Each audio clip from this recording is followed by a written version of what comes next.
This video is brought to you by mybookie.ag. What's up, guys? We got two cards happening this Saturday. We have the boxing match between Jake Paul and Nate Diaz, with other fights on the card as well. And then we have the UFC fights, a pretty good fight night card actually, some really good prospects throughout it. And it's going to be headlined by Cory Sandhagen versus Rob Font. But let's start with the boxing match first. Jake Paul versus Nate Diaz. It's actually happening. You know, this has been a point of discussion in the YouTube or celebrity boxing scene for a bit now, and we're finally going to see Jake Paul yet again go up against an older MMA fighter who is clearly out of their prime. It started with Ben Askren, then it went to Tyron Woodley, then it went to Anderson Silva, and now we see Nate Diaz, who is 12 years older than Jake at 38 years old and hasn't looked the same in his last few fights. He definitely looks a lot slower and older, and Jake knows exactly what he's doing. It's very smart. Make a name for yourself, get the money, and try to work your back way to another legitimate boxing match like you had with Tommy Fury. If we got a younger Nate Diaz, I would for sure go with him, but looking how he's been performing in his most recent fights, it's going to be tough for Nate, especially in the early to mid rounds. Jake Paul's one of those strange fighters where he has that one punch knockout power and he can carry that to the later rounds, but how does he do that? Well, his fights are not necessarily the most active, right? There's not a lot of output getting thrown in his fights, so he throws big power right hands and then usually rests afterward. So he'll throw out a big right, move away from the opponent, rest before he throws another.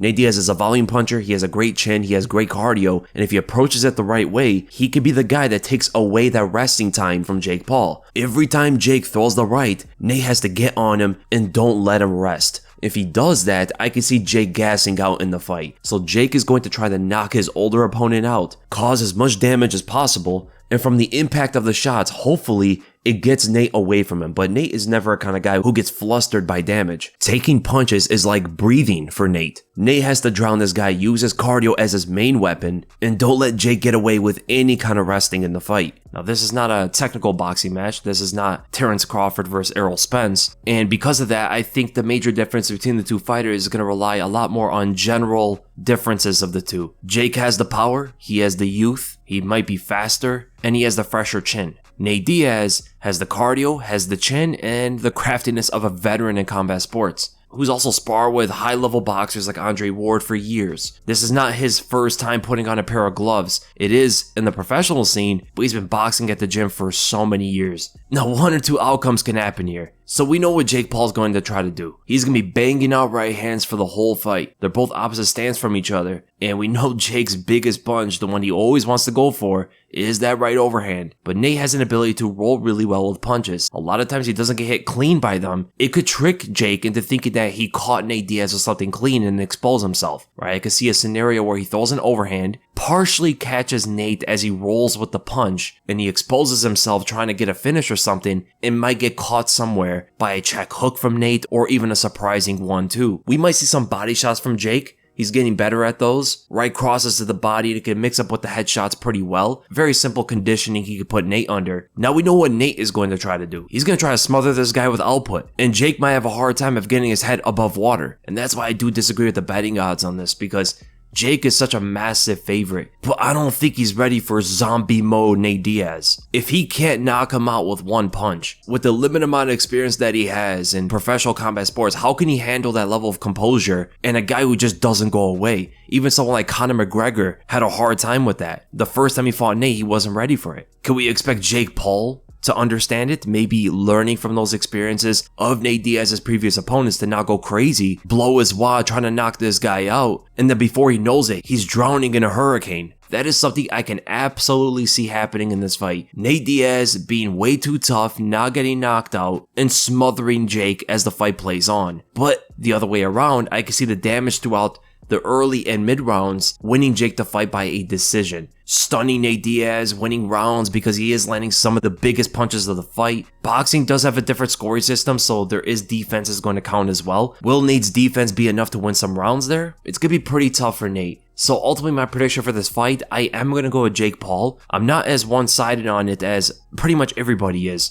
for the simple fact that we can never count out Nate Diaz's chin. We've done it in the past. We thought he'll be knocked out by someone before, and it's only really happened once against Josh Thompson. And that is the reason I do like Nate Diaz as such a big underdog, because even though I think Jake will win, I would probably put something on Nate Diaz. The experience difference is a huge thing to take into consideration here. And this is a kind of fight I like on the betting odds because Nate Diaz being such a big underdog shows that a lot of people are underestimating him. And the best place to go and capitalizing on this is mybookie.ag. They have the best lines on this fight as well as the UFC fights. Right now, Jake Paul is a minus 454 against Nate, who's a plus 286. Jake is a huge favorite. And what we have to say is, even though Jake has fought old MMA fighters, Nate has been performing better than the other guys that Jake beat. Anderson Silva was nearly 50 years old and losing all over the place in MMA, although he did perform pretty well in boxing, but physically he is nowhere near the same as he used to be, and Tyron Woodley also is losing pretty badly. Nate Diaz is the only MMA fighter that Jake Paul has fought that's actually coming off a win at least, or not looking as bad in MMA coming into boxing. So I do think Jake will win, but I cannot count on Nate Diaz in a fight like this. But if you don't want to pick a winner, you could pick if the fight goes to a decision or not. Plus 147 for yes, minus 217 for no. So a lot of people are thinking that the fight is going to get finished. With Nate Diaz's chin, even if Jake wins, it could be likely the fight goes to a decision. I don't know though. It's a tough one. I think the yes and no odds should be a lot closer than they are. And we have the UFC fights, where you have Cory Sandhagen is a huge favorite over Rob Font. I do think he probably should be a big favorite. Tatiana Suarez at minus 384 against the plus 278 Jessica Andrade. Tatiana has had one fight since her return, and it was pretty much a tune-up fight for her. Is she ready for the big step up to get rolling again where she was? We're going to find out. The odds may be a little bit too one-sided, but if Tatiana's at her best, I can see that being likely. I am picking the underdog, Dustin Jacoby, against Kennedy Nzechukwu. I think Dustin just has better striking overall. He has the better fundamentals. He's not going to make as many mistakes as some of Kennedy's previous opponents, who seem to be a bit flashier or not as composed as Jacoby is. Remember, Dustin Jacoby was a professional kickboxer. Unless Kennedy gets the fight to the ground, things are not going to be that easy for Kennedy. And I don't see Dustin Jacoby getting out of character in this fight. The one that's kind of head scratchy is the Diego Lopez and Gavin Tucker fight. Diego Lopez showed to be really good in the Movsar Evloev fight, but to have him as a pretty sizable favorite, I don't know if that's right, because we have to look at the reality of this. Yes, Diego Lopez is good. He's a promising prospect, but Movsar didn't know who this guy was. He took that fight on short notice, so maybe that could have been an element as to why Lopez did so much better against Movsar than if they both prepared for each other. Diego Lopez knows who Movsar Evloev is. Movsar Evloev probably did not know who Diego Lopez was before he got that new opponent. Gavin Tucker, up until the Dan Ige fight, was looking very good. He has great jiu-jitsu as well, good power in his hands, and has better fundamentals overall than Diego, so it's a tough one. That big of a favorite? I don't know about that. They're throwing Tanner Bolster a bone here. He should win his fight. If he doesn't, man, I don't even know what to say about him anymore. I think Kyler Phillips should beat Raoni Barcelos. The main reason is Raoni is so much older now. He's 36 years old. He's been in the UFC for a while. He just got sparked by Umar. I like Kyler Phillips in it, but he is coming off a big layoff. It's over a year. It's like a year and a half layoff. I think Jake Hadley should have a good performance. So the locks of the card, I would say, is Cory Sandhagen, Tatiana Suarez. I would say Kyler if he was more active. I do like him stylistically in that fight with Raoni Barcelos, but the big layoff is not good. I do think Kyler Phillips will win, but I'm not going to put him as a lock just because of the layoff. You want to be safe on it. And I would also plug in Jake Hadley. The underdog of the card for me is Dustin Jacoby. It's hard to predict underdogs to win, but if I'm going to have one every card, the fighter on this one is Dustin Jacoby. And if you guys want to capitalize on these odds, make sure to go to mybookie.ag, where they have the deposit bonus where for your first deposit, they'll match up anything you put in all the way up to $1,000. So if you put in $50, they give you another 50 to play with. If you put in $900, they give you another 900 to play with. It does come with a withdrawal rollback requirement, and in order to activate this bonus, make sure you use the promo code WEASEL, that's WEASLE, to take advantage of MyBookie's sign-up offer. Remember to visit mybookie.ag today, as there's a lot of good fights to bet on. And then we go to the UFC fights. Man, this fight card is amazing. So we have the headliner of Cory Sandhagen versus Rob Font. That might be more of a one-sided fight, but at least we get to see a good performance from someone like Cory Sandhagen and maybe some of the toughness of Rob Font and show something that would probably surprise us. Jessica Andrade staying at strawweight, and she's going up against the fighter we've been waiting for a long time, the female Khabib, Tatiana Suarez. She's not exactly like Khabib, but she does have that wrestling factor that could give a lot of these fighters in the strawweight division a bunch of issues. I mean, she already out-wrestled Carla Esparza in a 3-round fight. If it was 5 rounds, things could have been a bit tricky for Tatiana, who seemed to be gassing out in that. But that should be a pretty good one. We're going to see where Tatiana's at against some of the better fighters of women's MMA. She had that tune-up fight. Now we're going to see what she's actually made of here. But then we got Dustin Jacoby versus Kennedy Nzechukwu. That's going to be an insane striking match. But Dustin does not want to give his neck out for Kennedy. Diego Lopez is back. Remember him? Diego Lopez was the guy that was giving Movsar Evloev a bunch of issues in his UFC debut. And he's going up against Gavin Tucker, who's making his way back from that bad knockout loss to Dan Ige. And I'm happy he took a long time off from that because he got put out quick. That should be an amazing fight. Tanner Boser trying light heavyweight again against Alexa Kammerer. This is a better matchup for him to try to get into the win column. Ignacio Bahamondes versus Ludovic Klein. This is one of your better fights on the card. Kyler Phillips is back. He's going up against Raoni Barcelos. This is another amazing fight. Kyler Phillips sometimes looks like a fighter who can make it big, but then sometimes he really doesn't look like that. He shows up some pretty interesting techniques in fights, but sometimes have a hard time putting it together. Raoni Barcelos is older now, and he's another well-rounded fighter who will test Kyler Phillips, especially in the striking. Billy Quarantillo going up against Damon Jackson. That's a good one. Cody Durden versus Jake Hadley. I'm very high on Jake Hadley, man. The guy has legitimate skills, very well-rounded. I'd like to see more from his wrestling, but his striking and Brazilian Jiu-Jitsu look pretty nasty right now. Sean Woodson. This is the 3rd time he got an opponent for this card. 2 of his other opponents have fallen out, and now he's going up against Dennis Bazooka.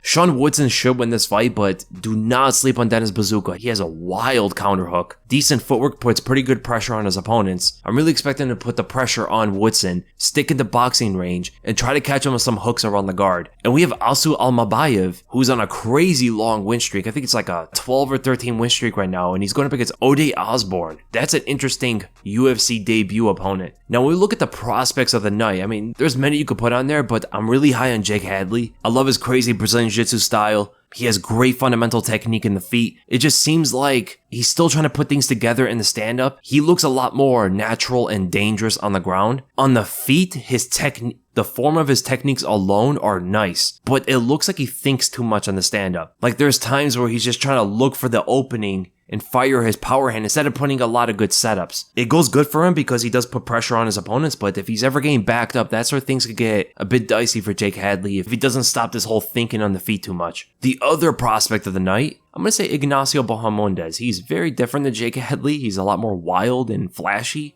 and loves to go to war. He'll throw out wheel kicks, front kicks to the face. He's so long and tall for lightweight, at 6'2" with a 75.5-inch reach. At the level that he's fighting right now, his kicks are going to be dangerous for pretty much anybody around there. I think until he fights some of their top echelon fighters, these guys are going to have a very hard time with his reach. The fighter of the night is obviously Cory Sandhagen. I mean, he's the biggest attraction on the card. He's like one fight away from a title shot, and he's one of the more technical fighters in the UFC right now. If you're a fan of skills, a technical and methodical approach to the game, Cory Sandhagen is probably your favorite fighter. The stake of the night, the fighter that's in hot water is for sure Tanner Boser. He is not looking hot right now. He's like 1-4 in his last 5 fights and just got knocked out badly in his last one. If he loses to Alexa Kammerer, who, let's be honest, they're doing him a big favor of throwing him a much lesser opponent. If he loses this one, that might be it for Tanner Boser. The banger of the night, the most explosive fight on the card, is Dustin Jacoby versus Kennedy Nzechukwu. Both guys with a lot of knockouts between them. Different kind of strikers, but effective in their own way. Dustin Jacoby's a lot more technical. He comes from Glory Kickboxing. He has a much better understanding of the fundamentals compared to Kennedy, but Kennedy has that zombie mode to him that we talked about for Nate Diaz. I mean, there are times that you could just bomb on this guy and you gas yourself out, and now you're on the back foot and Kennedy's throwing bombs at you. The reason why I am going with Dustin Jacoby in this is for the fact that he does have a better understanding of the fundamentals. He's not going to gas himself out. He understands what Kennedy's going to try to do, and Dustin's not going to get himself into a war. He's going to stay as technical as he can, as composed as he can, and probably even thinks that this fight is going to go to a decision. If you're trying to knock out Kennedy, expecting a KO win against this guy, you're probably going to lose. And then the fight of the night, overall the best fight when you look at the techniques, the skills, as well as entertainment value, I think is Diego Lopez versus Gavin Tucker. Diego Lopez is so explosive and wild. He has crazy good jiu-jitsu. Gavin Tucker is also really good on the ground, who likes to implement a lot more pressure in the stand-up. And that can be a bit dicey for Lopez, but could throw Tucker into a spiral of confusion because of all the craziness that Diego Lopez will throw in the stand-up. Flying knees, hooks from weird angles, head kicks out of nowhere. The fight can get pretty wild with Diego Lopez, but I think that's the best fight on the card. But we're going to start with the co-main event, Jessica Andrade versus Tatiana Suarez. What's the over and under that Tatiana takes her down and just grinds us out to a decision or even a submission win? Jessica Andrade got submitted by Erin Blanchfield very easily. And we know Erin Blanchfield is good on the ground, but she doesn't have the wrestling to take it down there like Tatiana Suarez does. Tatiana Suarez may be the best wrestler, certainly in the strawweight division, but would it be crazy to say that she has the best wrestling in the women's UFC divisions? Andrade does have that shorter stature. She has big, thick legs, and it could be pretty difficult for Tatiana, who's not going to have a major size advantage. Erin Blanchfield was a little bit bigger than Jessica Andrade. Tatiana's a strawweight. I don't think Blanchfield can fight a strawweight. The takedowns could be pretty difficult for Tatiana Suarez, but you would think the same thing would have happened with Carla Esparza, who's about the same height as Jessica. Jessica is way stronger than Carla, but Carla has the wrestling background. That's what she does. If this fight was 5 rounds, I would actually give Jessica Andrade a lot more of a chance of winning this, because we've seen Tatiana fatigue going 3 rounds before. But the fact that it is 3 rounds, I think it does favor Tatiana Suarez a lot. Her stand-up still needs a lot of improvements, as does Jessica Andrade, if we're going to be honest here, but Jessica has a lot more success in the feet historically compared to Tatiana, who is more athletic, who is longer and faster, but just is not as effective as what Jessica is able to do. Even though Jessica is wild with her hands and just throws left hooks until she makes contact with you, and then she starts throwing a bunch of other stuff, her power volume and the fact that she does not gas out no matter how long the fight is going can be a bit overwhelming. The attributes that Jessica Andrade brings into a fight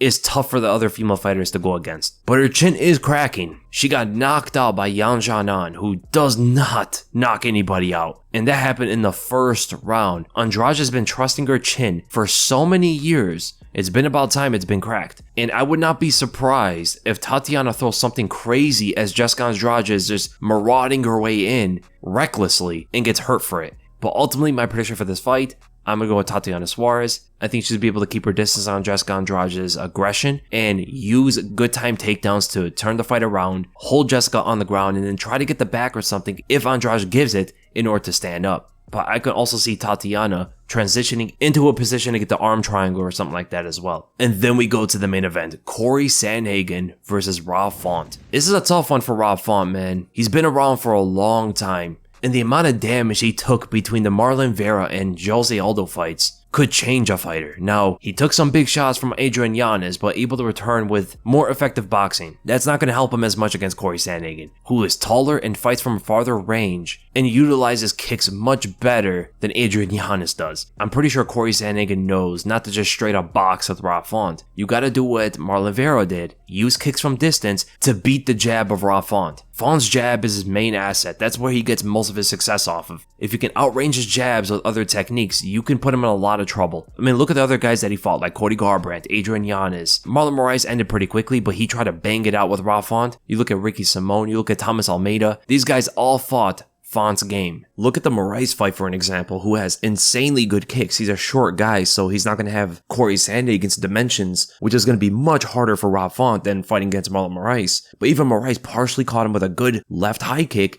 that stunned him. And then after that, he threw, I think, one other spinning kick in the open, very telegraphed, but mostly just boxed with Font. He was throwing jabs at him. He didn't know how to create distance on Font or bait him into traps for kicks. New England does not get hot, but Moraes got caught in the heat with Rob Font that time, trading jabs and just trying to beat him in exchanges, where the kicks were absolutely going to work for him a lot better. Another example is Chito. He showed perfectly how to use kicks against Rob Font. Some fighters are trying to get away from him, like Cody Garbrandt with skill in the cage and using footwork to stick on the outside, but he didn't use techniques from the outside to beat Fonts. Rob Font's been winning so many exchanges against these guys, outside of Chito and Jose Aldo. I just don't see the same thing happening for Cory Sandhagen. Cory could go for takedowns, but this is different than doing against Chito. I think Rob Font's Brazilian Jiu-Jitsu is very underrated, but I just think Cory Sandhagen's win is going to come out a lot from the kicks. Rob Font throws a lot of jabs, and the natural counter to that is the outside leg kick if they're mirroring stances. Cory Sandhagen is a switch fighter. He could fight very well in either stance. So whenever Font is stepping in for that jab and placing all of his weight there, that's going to invite the leg kick and even potential lead body kicks